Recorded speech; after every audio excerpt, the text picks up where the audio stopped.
Hi mga kaastig at mga maangas na aking mga kababayan. Shout out sa aking viewers si Merlin Money. Maraming salamat. At sa lahat, mapagpalang araw sa inyo lahat. Well, nandito na naman tayo at pakinggan natin ang isang maangas at astig na si Madam Maharlika. Naku po, talaga naman binanatan ulit si Bonjing, no? At sinabi niya na karma. Totoo ba na karma talaga? Kayo nang bahalang mag-comments kung karma ba talaga ang nangyayari kay Bonjing.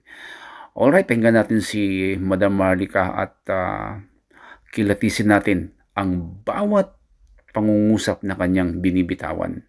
Let's go!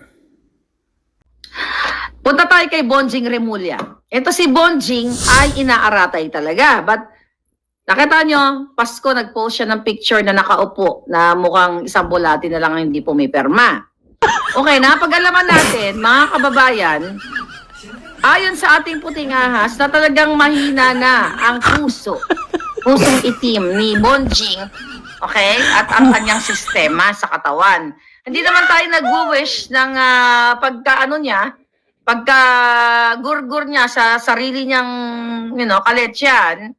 But ang punto de vista dito, binababoy niya ang taong bayan. Hindi porket nag-post siya ng picture nung Pasko, ay okay na may senyalis na nabuhay siya. Okay. Mahigit na siya isang buwan, kung tama yung pagkabilang ko ng mga araw, kasi November, huli ko siyang nakita doon na may live siya. Di ba naalala no, June, nag-wellness leave siya for 10 days. Si Bonjing. Kasi nagkaroon siya ng bypass operation. Okay? So, okay yon. Kasi what? Kasi sinabi niya sa taong bayan na siya ay nakakaranas ng health problem. 멋지고 화려한 이름의 끝은 어디일까요? 우리는 얼마나 health problem. Okay? Pero ngayon, mga kababayan, ayaw niyang magsalita. Hindi siya nag-resign. Ayaw niyang sabihin. Hindi niya sinabi sa post na kung siya ba ay inaratay o hindi. Na counter yung sinabi ko. Sinasabi nila fake news. Pero paano mo papaniwalaan? Ilang buwan na siya, may isang buwan, na hindi nagbibigay ng live statement o audio niya. Okay? Bakit ka mo? Kasi kailangan pa niyang sundin ang mga marching orders ni Lisa Smugs. Simulan natin kay sa issue ng Digamo case, okay? Di ba? Si Remulla ang push dan sa mga eksena niyan. Kaya simulan natin doon sa Bilibid, okay? Kay General Bantag, kay Teves, kay Bantag. So kailangan matapos ni Remulla ang mga marching orders ni Lisa Smugs. Dahil hindi naman si Kuting ang nag-uutos kay Remulla, kundi si Lisa Smugs. Okay? So, kailangan niyang tapusin ang kanilang mga pagnanakaw, panggigipit sa taong bayan. Tandaan nyo, si Bonjing ay sangkot din dyan sa Pogo. Okay? Ang dami kong vlog dyan. Si Bonjing ay sangkot din dyan sa Okada. Si Bonjing ay sangkot sa mga karumal-dumal o mga ginagawang kaletsyahan ni Lisa Smugs na panggigipit. Kaya hindi nila masabi sa taong bayan na resign na siya ay may sakit. Dahil ang mga marching order ni Lisa kailangan tuloy-tuloy kahit si Bonjing ay nakaratay. At ito po, ulitin ko, na pangloloko sa Pilipino, panggagago sa taong bayan dahil bayad siya ng taong bayan at ilang buwan hindi nila sinasabi na siya ay nasa ospital. I confirm na nasa ospital siya. Huwag kayong magsinungaling, Remulla.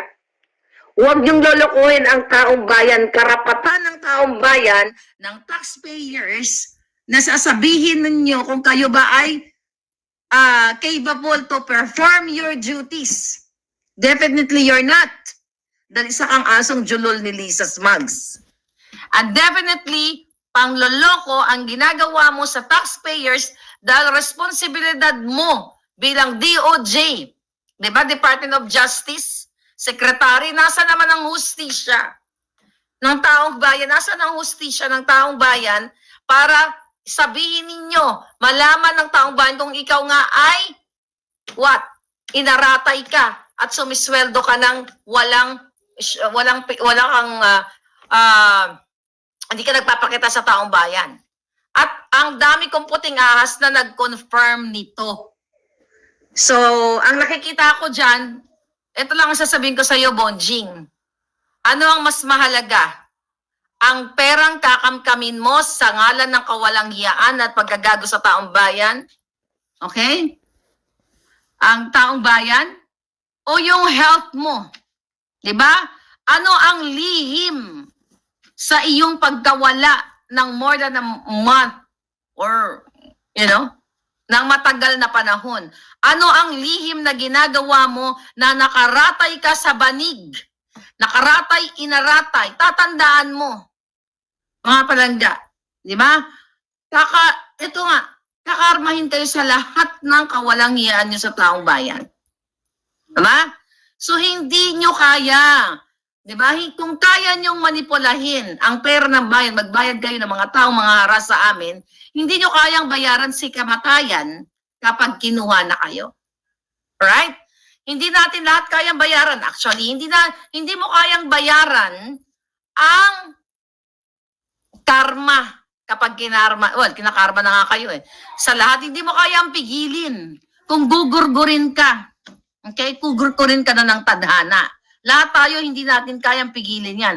Pero yung pangloloko mo sa taong bayan at sumusweldo ka sa pera ng bayan at tuloy-tuloy ang marching order ni Lisa, well, definitely kung nakaratay ka, hindi ikaw ang nagpa-function as DOJ secretary. Kung di, etong hayop na smugs, dahil siya lahat.